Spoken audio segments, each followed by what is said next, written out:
लोकसभा चुनाव 2024 के exit poll ने जिस पार्टी को 350 से ज्यादा सीटें देकर बहुमत दे दी थी, जिसने चुनाव से पहले 400 पार का नारा दिया था, अब वो दल बहुमत पाने के लिए जोर आजमाइश कर रहा है।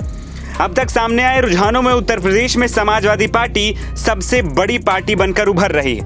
यूपी में सपा भारतीय जनता पार्टी से भी आगे चल रही है। समाजवादी पार्टी ने जहां 37 सीटों पर बढ़त बनाई हुई है, तो वहीं बीजेपी 32 सीटों पर आगे है, जिसके बाद सपा कार्यकर्ता बेहद उत्साहित नजर आ रहे हैं। कन्नौज में सपा कार्यकर्ताओं ने जश्न के दौरान अखिलेश यादव को भावी प्रधानमंत्री बता दिया है। समाजवादी पार्टी के अध्यक्ष अखिलेश यादव कन्नौज लोकसभा सीट से सामने आए ताजा आंकड़ों के मुताबिक 1,17,000 से ज्यादा वोटों की लीड लेकर निर्णायक बढ़त बना चुके हैं, जिसके बाद सपा दफ्तर में जश्न का माहौल है। कार्यकर्ता एक दूसरे को मिठाइयां खिला रहे हैं, जिसकी तस्वीरें भी सामने आई।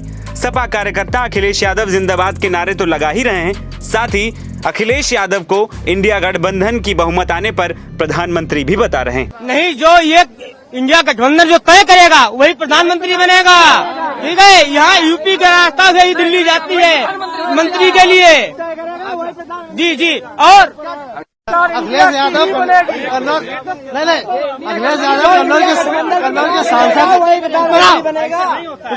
अखिलेश यादव कन्नौज के सांसद ही नहीं बल्कि दिल्ली के पीएम बनने ही जा रहे हैं और बनेंगे ही, क्योंकि उनका विकास का रास्ता, रोजगार, युवाओं को रोजगार और सब कुछ किया है। वोट कन्नौज की जनता के लिए वोट से उनका ऋण पूरा नहीं होगा, क्योंकि उनको प्रधानमंत्री बनाना चाहिए।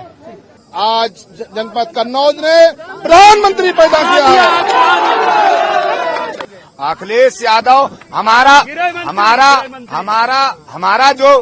हमारा जो अलायंस है हिंदुस्तान का, वो तय करेगा। मैं इस बात को तय नहीं करने वाला व्यक्ति। एज ए कार्यकर्ता जो इंडिया गठबंधन के जो सभी पार्टियों के नेता बैठेंगे, उसमें तय होगा कि कौन क्या बनेगा। अभी किसी को ये नहीं पता कौन प्रधानमंत्री बनेगा, कौन गृह मंत्री बनेगा।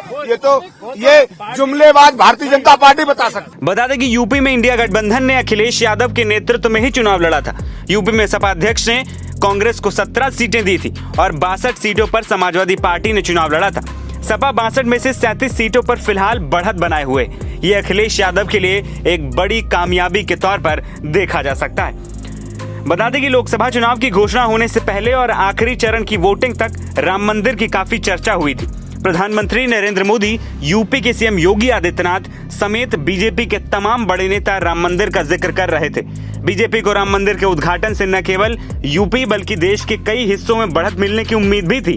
मंगलवार को लोकसभा चुनाव नतीजों के ठीक पहले 400 पार की बात हो रही थी, लेकिन नतीजों के दिन मंगलवार एनडीए और इंडिया के बीच कांटे का मुकाबला दिख रहा है। रुझानों में एनडीए को भले ही बहुमत मिलता दिख रहा हो, लेकिन अकेले बीजेपी बहुमत से दूर जाती दिख रही है।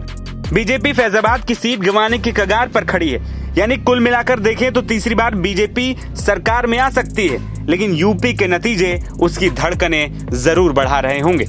एनबीटी ऑनलाइन की रिपोर्ट।